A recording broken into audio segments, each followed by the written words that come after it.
₹500 வச்சு மட்டும் ஒருத்தரால் கோடீஸ்வரர் ஆக முடியுமா சார்? இது வந்து சாத்தியம்னா சாத்தியம். ஆனால் GT Holidays. GT Holidays, South India's #1 travel brand. Adyar Ananda Pawan sweets and snacks மற்றும் A to B veg restaurant. உங்கள் பசியார எங்கள் ருசி பேசும். வெறும் ₹500 மட்டும் சேர்க்குறீங்க. 42 இயர்ஸ் நீங்கள் சேர்த்தீங்கன்னா தான் வந்து at the rate of 13% ₹1 கோடி கிடைக்கும். இதை பார்க்குறவங்க என்ன சொல்லுவாங்க, 42 வருஷம் கழிச்சு நான் உயிரோடு இருப்பேன்னு எனக்கு தெரியாது. அப்படி இல்லைன்னா நீங்கள் ₹500 பதிலாக ₹1000 போடுறீங்க அப்படின்னு சொன்னதாக இருந்ததுன்னா ₹1 கோடிக்கு பதிலாக ₹2 கோடி கிடைக்கும். வருஷம் ஒரு ₹100. ஸோ ₹100ங்கிறது இன்றைக்கி ₹100 தான், இன்னும் 30 வருஷம் கழிச்சும் ₹100 தான். அப்படி நீங்கள் இன்க்ரீஸ் பண்ணிங்கன்னா 35 வருஷத்தில் நீங்கள் ₹1 கோடி அச்சீவ் பண்ணிடலாம். ஸோ இந்த ₹100 SIP என்ன பண்ணுதுன்னா உங்களுடைய டென்யூர், அந்த 42 இயர்ஸ் இருக்கு இல்லையா, 42 வந்து 35 பாத் ஆஃப் எ மில்லியன் இது வந்து பார்த்தீங்க அப்படின்னா it stops with single step அப்படிம்பாங்க. எந்த ஒரு விஷயமா இருந்தாலும் முதல்ல வந்து ஒரு படி எடுத்து வைக்கணும். நம்மளுடைய கண்ணுக்கு தெரியாத ஒரு எதிரி அப்படின்னு நம்ம சொல்லலாம். இன்ஃப்ளேஷனுங்கிறது வந்து என்ன அப்படின்னா பண வீக்கம். இன்றைக்கி ₹100 இன்றைக்கி ஒரு பொருளுக்கு நம்ம கிடைக்குதுன்னா நாளைக்கு அதோடைய பொருளுடைய விலை ₹108 ₹110. இன்வெஸ்ட் பண்ணும்போது இந்த இன்ஃப்ளேஷனை அட்லீஸ்ட் வந்து மேட்ச் பண்ணுறதுக்காகவாது. வணக்கம் சார். அதான் கேஷவ், ₹500 வச்சு மட்டும் இன்வெஸ்ட் பண்ணி மட்டும் ஒருத்தரால் கோடீஸ்வரர் ஆக முடியுமா சார்? இல்லை இது ஜஸ்ட் மார்க்கெட்டிங் ஹைப்பா? சேலஞ்ச் வந்து பார்த்தீங்கன்னா ₹500 தான் நீங்கள் ஸ்டார்ட் பண்ணிங்கன்னா நீங்கள் நிறைய டைம் ஃப்ரேம் கொடுக்கணும். இப்போ நான் வந்து ₹500 நீங்கள் வந்து வெறும் ₹500 மட்டும் சேர்க்குறீங்க for the next 42 years. 42 years நீங்கள் சேர்த்திங்கன்னா தான் வந்து at the rate of 13% ₹1 கோடி கிடைக்கும். இதை பார்க்குறவங்க என்ன சொல்லுவாங்க, 42 வருஷம் கழிச்சு நான் உயிரோடு இருப்பேன்னு எனக்கு தெரியாது, அன்றைக்கி வந்து ₹1 கோடி கிடைச்சி என்ன போச்சும் அப்படின்னு சொல்லிவிடுவாங்க. ஸோ அதாவது என்னென்னா இந்த சின்ன அமௌண்ட்டு நீங்கள் போடுறீங்கன்னா நிறைய டைம் ஃப்ரேம் கொடுக்கணும். அப்படி இல்லைன்னா நீங்கள் ₹500 பதிலாக ₹1000 போடுறீங்க அப்படின்னு சொன்னதாக இருந்ததுன்னா ₹1 கோடிக்கு பதிலாக ₹2 கோடி கிடைக்கும். புரியுதுங்களா? அந்த மாதிரி தான் இது வந்து சாத்தியம்னா சாத்தியம்.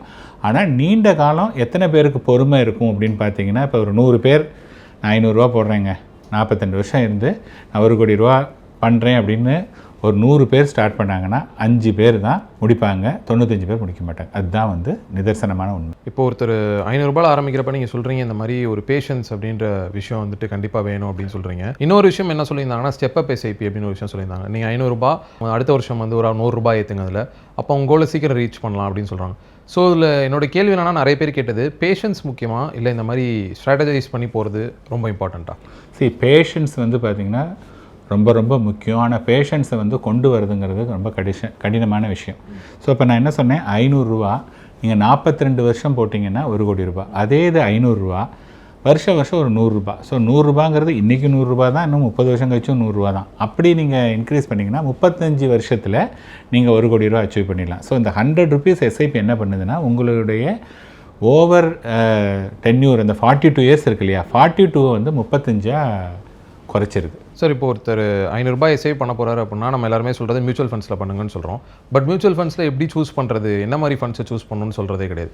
ஸோ அதை எப்படி சார் பிளான் பண்ணணும்? இப்போ ₹500 தான் என்னோட அமௌண்ட், இன்வெஸ்டிங் அமௌண்ட்டே கம்மி, நான் எப்படி பிளான் பண்ணணும்? ₹500 தான் அண்ட் மியூச்சுவல் ஃபண்டு தான் டிசைட் பண்ணியாச்சு. ஸோ இப்போ பார்த்தோன்னா நம்ம என்ன டியூரேஷன் என்ன வருதுன்னா, வெறும் ₹500 மட்டும் போட்டால் 42 வருஷம், ₹500 வித் ஸ்டெப் அப் வந்து பார்த்திங்கன்னா 35 வருஷம். அப்போ இது வந்து லாங் டேர்ம் அப்படிங்கும்போது இந்த volatility has no meaning. So இப்போ இன்றைக்கி கொஞ்சம் ஏறுது இறங்குதுங்கிறத பற்றிலாம் எதை பற்றியும் கவலைப்பட வேண்டாம். அந்த மாதிரி இருக்கக்கூடியதில் வந்து அக்ரெசிவ் இன்வெஸ்ட்மெண்ட் போகணும். இன்றைக்கி இருக்கக்கூடியதில் அக்ரெசிவ்னு பார்த்தீங்கன்னா ஸ்மால் கேப், அடுத்து மிட் கேப், அடுத்து மல்டி கேப். ஸோ எய்தர் வெறும் ₹500 தான் போடுறதா இருந்ததுன்னா ஃபுல்லாகவே ஸ்மால் கேப் போகலாம், அப்படி இல்லைன்னா ஒரு மிட் கேப்பு அல்லது மல்டி கேப், இந்த 3ல் போகலாம். பட் என்னை பொறுத்தவரையும் சாய்ஸ் என்னென்னு பார்த்தீங்கன்னா ஃபஸ்ட்டு சாய்ஸ் வந்து ஸ்மால் கேப். எல்லா வீடியோவுமே பேசும்போது நம்ம சொல்கிற ஒரு விஷயம் என்னன்னா ஆவரேஜ் ரிட்டர்ன் % வச்சு தான் பேசுவோம். அந்த மாதிரி 13% அப்படின்றத ஆவரேஜ் ரிட்டர்ன் சொல்கிறீங்க. இப்போ கடந்த 1.5 வருஷமாகவே பார்த்தீங்கன்னா மார்க்கெட் வந்து பெருசாக ரிட்டர்ன்ஸ் எதுவுமே கொடுக்கல. இதனால அந்த ஆவரேஜ் ரிட்டர்ன்ஸோட % ஏதாவது பாதிக்கப்பட்ட வாய்ப்பு இருக்கா சார்? இப்போ நாங்கள் இன்வெஸ்ட் பண்ணிட்டு வரோம் அப்படின்னா எங்களோட நம்பிக்கை என்னன்னா 13% என்ன தான் இருந்தாலும் ரிட்டர்ன் கொடுத்துருன்னு. கடந்த 1.5 வருஷமாக எதுவுமே இல்லை அப்படின்றப்போ ரிட்டர்ன் % வேறு ஏதாவது மாற்றுறதுக்கான வாய்ப்பு இருக்கா? இப்போ பார்த்தீங்கன்னா ஒரு ஸ்விம்மிங் பூல் நீங்கள் எடுத்துக்கிட்டீங்க அப்படின்னதா இருந்ததுன்னா ஸ்விம்மிங் பூல் வந்து ஒரு ரஃப்லி அபவுட் ஒரு 50 மீட்டர்ஸ் இருக்குதுன்னு வச்சுக்கோங்க. 50 meters or 100 meters swimming pool நீளமாக இருக்குது அப்படின்னதுன்னா அவங்க என்ன போட்டிருப்பாங்கன்னா இந்த பர்டிகுலர் பீரியடில் வந்து ஆழம் வந்து 4 அடி, இந்த இடத்துல வந்து 6 அடி, ஆவரேஜ் ஆழம் வந்து 5 அடி அப்படின்னு சொல்லுவாங்க. கரெக்டாக? ஸோ எப்போதுமே ஆவரேஜ் அப்படிங்கிறது வந்து ஆவரேஜில் வந்து there will be lower part, there will be higher part and there will be middle part. இப்போ நம்ம என்ன சொல்கிறோம் அப்படின்னா 13% வந்து நீண்ட காலத்தில் எதிர்பார்க்கலாம் அப்படிங்கிறது. ஸோ இந்த நீண்ட காலம் அப்படிங்கிறது வந்து மினிமம் ஒரு 5 இயர்ஸ் அந்த டைம் ஃப்ரேமில் தான் நம்ம சொல்கிறோம். ஸோ இப்போ வந்து பார்த்தோன்னா லாஸ்ட் 2 இயர்ஸ் வந்து ரிட்டர்ன் இல்லைனாலும் பரவாயில்ல, நெகட்டிவில் இருக்குது. ஓகேயா?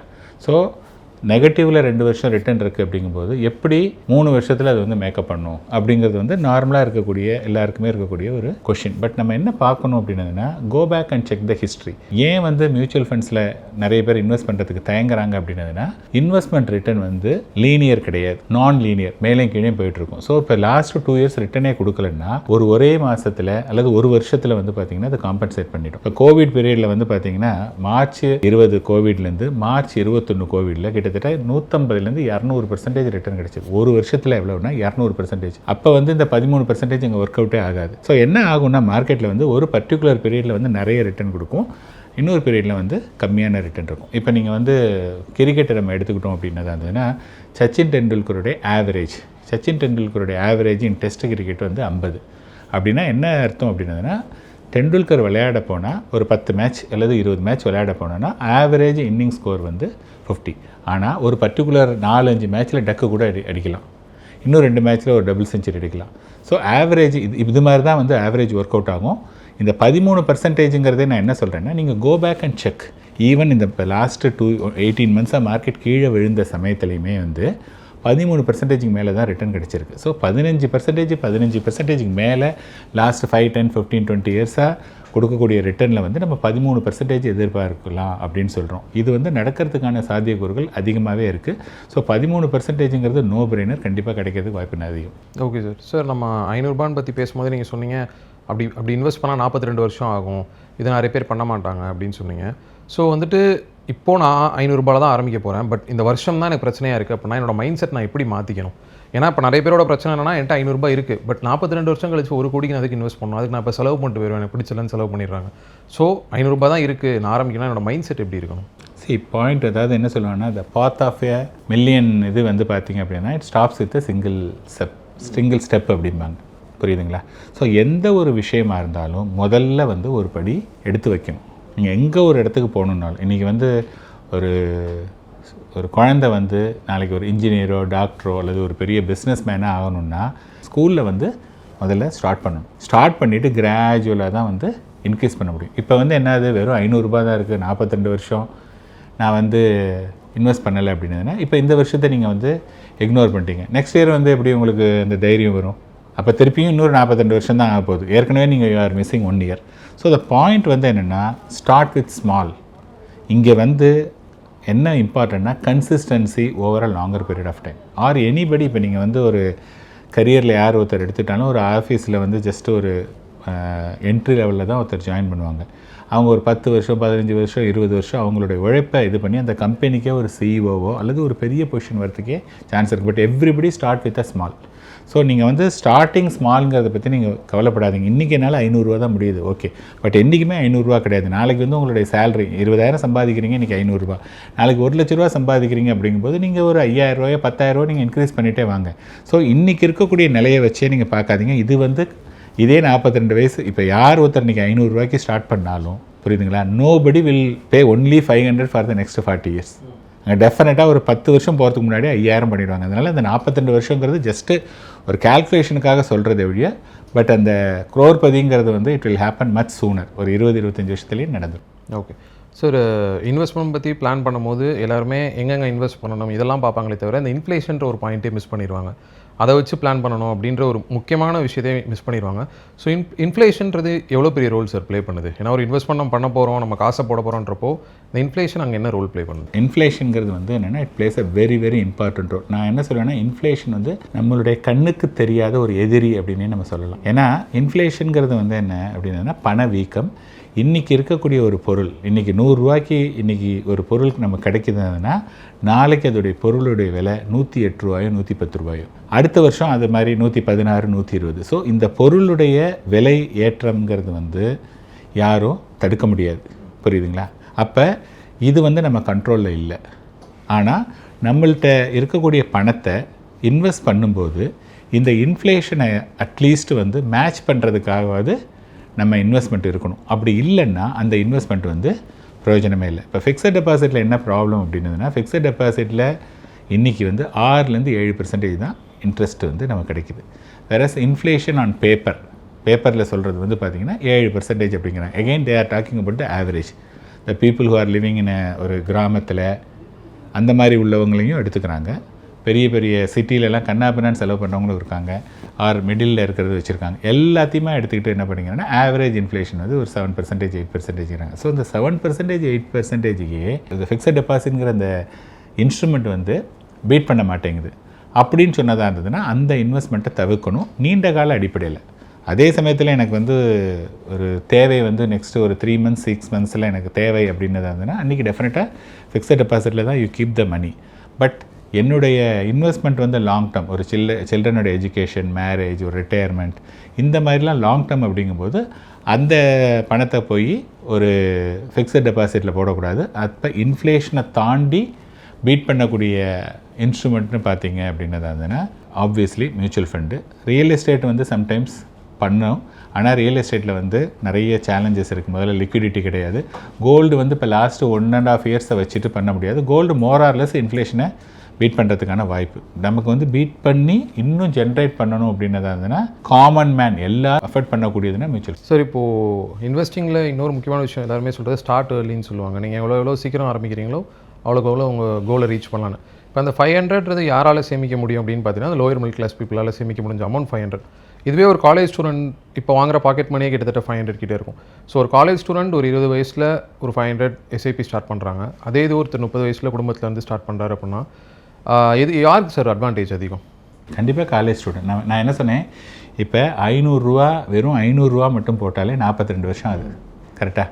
இப்போ இன்னொருத்தர் வந்து 10 வருஷம் கழிச்சு ஸ்டார்ட் பண்ணுறாரு அப்படின்னதா இருந்தால் அவருக்கு வந்து 1 லட்சம் கிடையாது, 30 லட்சம் தான் வந்திருக்கும். இந்த 10 வருஷம் கேப் இருக்குது இல்லையா? 10 வருஷம் கேப்புங்கிறது 10 வருஷத்துக்கான காம்பவுண்டிங் கம்மியாகிடுது. ஸோ 10 வருஷத்துக்கான காம்பவுண்டிங் வந்து ஒருத்தர் 20 வருஷத்தில் ஆரம்பித்து 62 வயசு வரையும் போடுறாரு, இன்னொருத்தர் 30 வயசில் ஆரம்பித்து அதே 62 வயசு வரையும் போட்டிருந்தாங்கன்னா இவருக்கு வந்து 30 லட்சம் தான் கிடச்சிருக்கும், இவருக்கு வந்து 1 கோடி ரூபா கிடச்சிருக்கும். ஸோ இதில் பெரிய ரோல் ப்ளே பண்ணுறதுன்றது நம்ம எவ்வளோ சீக்கிரம் ஆரம்பிக்கிறோம். டைம், கரெக்ட், டைம் கண்டிப்பாக. Okay sir. சார், இப்போது அதே மாதிரி இப்போது நான் 42 வருஷத்தில் 500 ரூபாய் போட்டு 1 கோடி ரீச் பண்ண போகிறேன் சார். இந்த ஸ்டெப் அப்ன்ற ஒரு விஷயம் இருக்குது சார், அதை பற்றி விளக்கி சொல்லுங்கள் சார். அது பண்ணுறதுனால எனக்கு என்னென்ன ஏர்லி மூவர் அட்வான்டேஜ்லாம் கிடைக்கும்? கண்டிப்பாக. ஃபார் எக்ஸாம்பிள் என்ன, 500 ரூபாங்கிறது இன்றைக்கி வந்து ஒரு டீசென்ட் தொகைன்னு நம்ம வச்சுக்கலாம். 5 years 10 years கழிச்சு இந்த 500 ரூபாங்கிறது பெரிய தொகையா? இல்லை. 20 years 30 years அதெல்லாம் வேல்யூவே கிடையாது. கரெக்டாக? ஸோ பட் நம்ம என்ன பண்ணுறோன்னா இந்த 500 ரூபாயை அப்படியே ஃபிக்ஸடாகவே வச்சுட்டு போனோம்னா 42 வருஷம் ஆகுது. ஸோ நம்ம வந்து ஒவ்வொரு காலகட்டத்துக்கும் ஒவ்வொரு பொருளுக்கும் விலை ஏறுற மாதிரி நம்மளுடைய இன்வெஸ்ட்மெண்ட்லேயும் ஒரு 100 ரூபாயை வந்து நம்ம சேர்த்துக்கிறதுனால வந்து என்ன பண்ணுறோன்னா நம்ம ஒரு 7 வருஷத்துக்கான டயத்தை வந்து குறைக்கிறோம். நீங்கள் 7 வருஷம்னு ஒன்று பார்க்கலாம். இன்னொரு விஷயம் என்ன பார்க்குறீங்கன்னா 42 வருஷத்தில் 7 வருஷம் அப்படின்னு பார்த்தீங்கன்னா கிட்டத்தட்ட 15%க்கு மேலே. ஸோ 15% இந்த 100 ரூபாய் ஆட் பண்ணுறது வந்து 15% ஆஃப் த டயத்தை நமக்கு கிடைக்கிது. அப்படிங்கும்போது என்னென்னா இன்றைக்கி உங்களுக்கு வந்து அவ்வளோ யூத்னஸ் இருக்குது. ஸோ 7 years ஆஃப் உங்களுடைய யூத்னஸ் கிடைக்கிது இல்லையா, அதுக்கு வந்து விலை மதிப்பே கிடையாது. அதனால் 100 ரூபாய்க்கு பதிலாக 150 200 நீங்கள் போட்டிங்கன்னா அந்த 35லேருந்து even you can bring it to 30. அது யார் ஒருத்தர் இன்றைக்கி 500 ரூபா ஸ்டார்ட் பண்ணாலும் சரி கண்டிப்பாக 30 வருஷத்துக்குள்ளே ஈஸியாக அதை வந்து அச்சீவ் பண்ணிவிடுவாங்க. Okay sir. இப்போ ஒரு கரண்ட் மார்க்கெட் கண்டிஷனுக்கு வந்துடுவோம் சார். கடந்த 1.5 வருஷமே மார்க்கெட் கீழே தான் இருக்குது. கடைசியாக 2024 தான் நம்ம ஒரு பீக் பார்த்தோம். அதுக்கப்புறம் அந்த க்ரீன் சிக்னல் அப்படின்றது நம்ம பார்க்கவே இல்லை. ஸோ இப்போ ஒருத்தர் 500ல் மார்க்கெட் பீக்கில் ஆரம்பிச்சிருந்தார் செப்டம்பரில் அப்படின்னா அவரோட கார்பஸ் இப்போ எவ்வளோ சார் இருக்கும்? இப்போ வந்து பார்த்தீங்கன்னா மார்க்கெட்டை பொறுத்தவரையும் 2 விஷயம் இருக்குது. அதாவது ஒரு இன்வெஸ்ட்மெண்ட் ஸ்டார்ட் பண்ணுறோம், இன்றைக்கி இருக்கக்கூடிய ஸ்டேஜ், இந்த 2 இடைப்பட்ட காலமும் வந்து எப்படி அந்த மார்க்கெட் வந்து ட்ராவல் ஆகிருக்குன்னு பார்க்கணும். ஃபார் எக்ஸாம்பிள் இப்போ இந்த கேஸை பொறுத்தவரையும் பார்த்தீங்கன்னா என்ன ஆச்சு அப்படின்னதுன்னா 2024 செப்டம்பரில் அங்கேருந்து மார்க்கெட் ஸ்டார்டட் ஃபாலிங் டில் பிப்ரவரி வரையும் வந்தது. புரியுதுங்களா? ஸோ அங்கே வந்து பார்த்திங்கன்னா செப்டம்பர், அக்டோபர், நவம்பர், டிசம்பர், ஜனவரி, பிப்ரவரி 6 மாதம் மார்க்கெட் இஸ் ஆன கண்டினியூஸ் ஃபால். அதுக்கப்புறமா என்ன ஆச்சு அப்படின்னதுன்னா ஏப்ரல், மே, ஜூன், ஜூலை இதெல்லாம் வந்து பார்த்திங்கன்னா கிராஜுவலாக இன்க்ரீஸ் ஆச்சு. விச் மீன்ஸ் என்னென்னா அந்த பிப்ரவரி என்ன லோ நம்ம ரீச் பண்ணோமோ அதுக்கு மேலே தான் வந்து சப்சிக்வெண்ட்டாக இன்க்ரீஸ் ஆகிட்டே வந்தது. ஸோ இப்போ என்ன ஆச்சு அப்படின்னதுன்னா, அதுக்கப்புறமா வந்த பணம்லாம் வந்து ஓரளவுக்கு வந்து கெயின் கிடச்சிது. ஆனால் ஃபஸ்ட்டு 6 months வாங்கினது, நான் வந்து 10 ரூபா வாங்கினேன், அது இறங்கிடுச்சு, திருப்பி இறங்கிடுச்சு அப்படிங்கும்போது 6 மாதத்துக்கு வந்து பார்த்திங்கன்னா எனக்கு யூனிட் நிறைய கிடச்சிது. ஆனால் எனக்கு வந்து க்ரோத் வந்து கிடைக்கல. இப்போ பார்த்தீங்க அப்படின்னு சொன்னதாக இருந்தால் லாஸ்ட்டு இப்போ 18 months நடந்திருக்கு. ஸோ ஒருத்தர் வந்து வெறும் 500 ரூபா இன்வெஸ்ட் பண்ணியிருக்காருன்னு வச்சுங்களேன். 18 monthsல 500 per monthனா 9,000 rupees அவர் வந்து போட்டிருப்பார். அவருக்கு இன்றைக்கி இதோடைய வேல்யூ வந்து பார்த்திங்கன்னா கிட்டத்தட்ட 8,000 ரூபா தான் இருக்குது. ஸோ 1000 ரூபா வந்து லாஸ். 1000 ரூபான்னு நீங்கள் பார்க்கலாம், அல்லது ஒரு 12-13% வந்து லாஸ். ஆனால் மார்க்கெட் இப்போ ரெக்கவர் ஆகும்போது என்ன ஆகுதுன்னா, திருப்பியும் அதே 500 ரூபா தான் நெக்ஸ்ட்டு 1 year போட போகிறார், 6,000 போட போகிறார். ஆனால் இந்த 18 மாதம் அந்த 9,000 போட்டிருக்காரு இல்லையா, அது everything will act as a lump sum மாதிரி ஆக்ட் ஆகிடும். ஸோ அப்போ என்ன ஆகிடுதுன்னா, மார்க்கெட் ரெக்கவர் ஆகும்போது இந்த 9,000 rupeesக்கும் அந்த 20% வந்து மார்க்கெட் வந்து க்ரோத் கிடச்சிருக்கும். வேறஸ் நீங்கள் சப்சிக்வெண்ட் போடக்கூடிய அந்த 500 ரூபாய்க்கு அந்த 500 ரூபாய்க்கு மட்டும்தான் க்ரோத் இருக்கும். அதனால தான் வந்து பார்த்தோம் அப்படின்னதுன்னா, ஈவன் தோ இனிஷியல் பீரியடில் நீங்கள் வந்து when you start your SIP அப்போ வந்து கம்மியாக இருந்ததுன்னா it is good. But as a individual feeling வந்து ரொம்ப கஷ்டமாக இருக்கும். பட் ஆக்சுவலி பார்த்தீங்கன்னா ஆனால் மெரிட்டோரியல் இதில் மீனிங்கில் பார்த்தீங்க அப்படின்னதுன்னா, கீழே பிகினிங் ஆஃப் அவர் எஸ்ஐபி வந்து கீழே இறங்கினதுன்னா you are accumulating more unit so that இந்த ஃபியூச்சரில் நல்ல ரிட்டர்ன் கிடைக்கும். இவ்வளோ நேரம் நீங்கள் 500 எஸ்ஐபி பண்ணலாம், எப்படி பண்ணலாம், என்னென்ன மாதிரி ஸ்ட்ராட்டஜிஸ் யூஸ் பண்ணோம் எல்லாமே சொன்னீங்க. இப்போ கரண்ட் சுச்சுவேஷனில் ஒரு கொஸ்டின் மட்டும் கேட்டுக்கிறேன் சார். ஏன்னா நீங்கள் நிறைய இன்வெஸ்டர்ஸ் கூட பேசுகிறீங்க, நிறைய இன்வெஸ்டர்ஸை ஃபாலோ பண்ணுறீங்க. இப்போ உங்களோட மைண்ட் செட்லாம் எப்படி சார் இருக்குது? ஏன்னா இப்போ புதுசாக இன்வெஸ்ட் பண்ண நிறைய பேருக்கு நீங்கள் ஹெல்ப் பண்ணிட்டு வரீங்க அப்படின்றப்போ அவங்களுக்கு நிறைய பேனிக் சுச்சுவேஷன்ஸ் இருந்திருக்கலாம். ஸோ அதெல்லாம் எப்படி ஹேண்டில் பண்ணுறாங்க? இன்னும் நிறைய பேர் ஸ்டே பண்ணுறாங்களா எஸ்ஐபியில்? சரி, பார்த்தீங்கன்னா அதாவது ஒரு இன்வெஸ்டரை நம்ம இன்வெஸ்ட்மெண்ட்டை கூட்டிகிட்டு வரதுக்கு முன்னாடி அவங்களுக்கு வந்து நம்ம என்ன சொல்கிறோம் அப்படிங்கிறது ரொம்ப இம்பார்ட்டன்ட். இப்போ என்கிட்ட வந்து யார் ஒருத்தர் இன்வெஸ்ட் பண்ணாலும் நான் சொல்லக்கூடிய ஃபஸ்ட்டு வந்து என்னென்னா, நீங்கள் மியூச்சுவல் ஃபண்டில் இன்வெஸ்ட் பண்ணிங்கன்னா 20% வரையும் மினிமம் உங்களுடைய போர்ட்ஃபோலியோ கம்மியாகும். அதற்கான வாய்ப்புகள் நிறைய இருக்குது. மினிமம் 3 வருஷம் 5 வருஷம் நீங்கள் ஸ்டே பண்ணிங்கன்னா நீங்கள் வந்து நல்ல ரிட்டர்ன் பார்க்கலாம் அப்படிங்கிறத வந்து முன்னாடியே சொல்லிடுறோம்.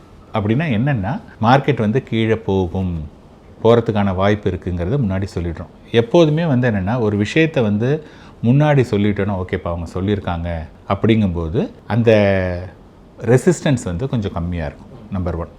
நம்பர் 2 வந்து இப்போ என்னோடய இன்வெஸ்டர் நீங்கள் எடுத்துக்கிட்டீங்க அப்படின்னு சொன்னதுன்னா, ஒரு 80% ஆர் 85% ஆஃப் த இன்வெஸ்டர் வந்து இந்த மார்க்கெட் ஃபாலுக்கு முன்னாடியிலேருந்து என் கூட ட்ராவல் பண்ணுறாங்க. ஒரு 15 to 20% ஆஃப் த இன்வெஸ்டர் வந்து இந்த ரீசன்ட் பாஸ்ட் வந்தாங்க. இந்த 20% வந்து நான் 100ன்னு நான் எடுத்துக்கிட்டேன் அப்படின்னதுன்னா, அதில் ஒரு 4-5% of the people they expressed, sir நாங்கள் பணம் போட்டுகிட்டே இருந்தோம், மார்க்கெட்லாம் கீழே வந்துட்டுருக்கு, இப்போ நிறுத்திடலாமா, அல்லது மார்க்கெட் திருப்பி வந்த உடனே நான் ஸ்டார்ட் பண்ணலாமா, இப்படிங்கிற கொஷின்ஸ் வந்து கேட்டுகிட்டே இருப்பாங்க. ஏன்னா வெளியில் வந்து நிறைய நியூஸு கேட்குறாங்க, வார் இருக்குது, வார் வந்ததுன்னா பயங்கரமாக அஃபெக்ட் ஆகும், அதாகும்னு சொல்லிட்டு தெர் ஆர் ஸோ மெனி, இது வந்து நியூஸுங்கிறத விட நாய்ஸ்ன்னு சொல்லுவோம். அது மாதிரி நிறைய விஷயங்கள் இருக்குது. ஸோ அதெல்லாம் வந்து பார்த்திங்கன்னா அவங்கள டிஸ்டர்ப் பண்ணுது. Because day in and day out வந்து அவங்களோட ஃப்ரெண்ட் சர்க்கிளில் பேசுகிறாங்க. அது மாதிரி இருக்கும்போது இது வந்து it is inevitable. But the point வந்து என்ன அப்படின்னதுன்னா, அதுக்கு தான் வந்து என்ன சொல்கிறோன்னா, ஒரு ப்ரொஃபஷ்னலோடு நீங்கள் ட்ராவல் பண்ணும்போது உங்களுடைய பயம் வந்து நியாயமான பயம், நான் தப்புன்னு சொல்லலை. பட் அந்த மாதிரியான பயம், சார் எனக்கு இந்த விஷயத்தில் எனக்கு ஒரு பயம் இருக்குது, அல்லது எனக்கு வந்து ஒரு தெளிவு இல்லை, நான் என்ன பண்ணணும் அப்படின்னு எங்கே போய் நீங்களாக டூ இட் யுவர் செல்ஃப்லாம் நீங்கள் யார்ட்டையும் கேட்க முடியாது. ஏன்னா ஒவ்வொருத்தரும் ஒவ்வொரு விஷயம் சொல்லுவாங்க. இங்கே வந்து there is an opportunity, you interact என்ன மாதிரி ஒரு ப்ரொஃபஷனல் மூலமாக ட்ராவல் பண்ணும்போது உங்களுக்கு கிடைக்கிது. அப்போ நாங்கள் என்ன சொல்கிறோம், சார் ஓகே நீங்கள் பணம் போட்டிங்க, மார்க்கெட் கீழே வந்திருக்கு, ஃபைன், இப்போ இந்த மணி உங்களுக்கு இன்றைக்கி தேவையா? இல்லை. எப்போ தேவை? இன்னும் 10 வருஷம் கழிச்சு. ஓகே, 10 வருஷம் கழித்து தேவை அப்படிங்கும்போது ஏன் இந்த ஃபாலுக்கு பயப்படுறீங்க? ஒன்று, சப்போஸ் 20% ஃபாலுக்கு பதிலாக 20% இன்க்ரீஸ் ஆகிருக்குன்னு வச்சுக்கலாம். ஓகேங்களா? ஸோ நீங்கள் வந்து உடனே 20% இன்க்ரீஸ் ஆச்சுன்னு இந்த பணத்தை எடுத்துகிட்டு போகிறீங்களா? இல்லை இல்லையா? It is only A feel good factor. நான் இன்வெஸ்ட் பண்ணுறேன், even though it is 10 years 15 years, இன்றைக்கி வந்து மார்க்கெட் அஸ் லாங் அஸ் அது ஓரளவுக்கு க்ரீன்லேயே இருந்ததுன்னா ஐ ஃபீல் ஹாப்பி. ஆனால் அது கீழே இருக்குது அல்லது ரொம்ப வால்டைல் இருந்ததுன்னா I will not be happy. கரெக்டாக? இது வந்து இண்டிவிஜுவலுடைய மனநிலை. அந்த மனநிலையை தான் நாங்கள் என்ன சொல்கிறோன்னா, நீங்கள் ஒரே ஒரு விஷயம் மட்டும் யோசிச்சு பாருங்கள், இந்த மணி உங்களுக்கு இன்றைக்கி தேவையில்லை, 10 வருஷம் 20 வருஷம் கழிச்சுக்கும் போது இப்படி ஒரு ஈவெண்ட் நடந்ததாகவே உங்களுக்கு மறந்து போயிடும். இப்போ பார்த்தோன்னா கோவிடை பற்றி யாராவது பேசுகிறாங்களா? ரொம்ப ரொம்ப கம்மி. இன்றைக்கி வந்து everybody is talking about war, petrol விலை ஏறிடுச்சு, எல்பிஜி இருக்குது, இதுதான் வந்து இருக்குது.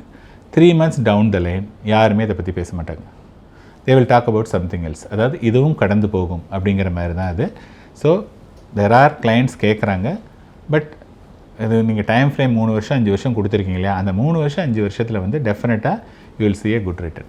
ஓகே சார், ரொம்ப நன்றி சார். நன்றி. VGT Holidays. GT Holidays, South India's #1 travel brand.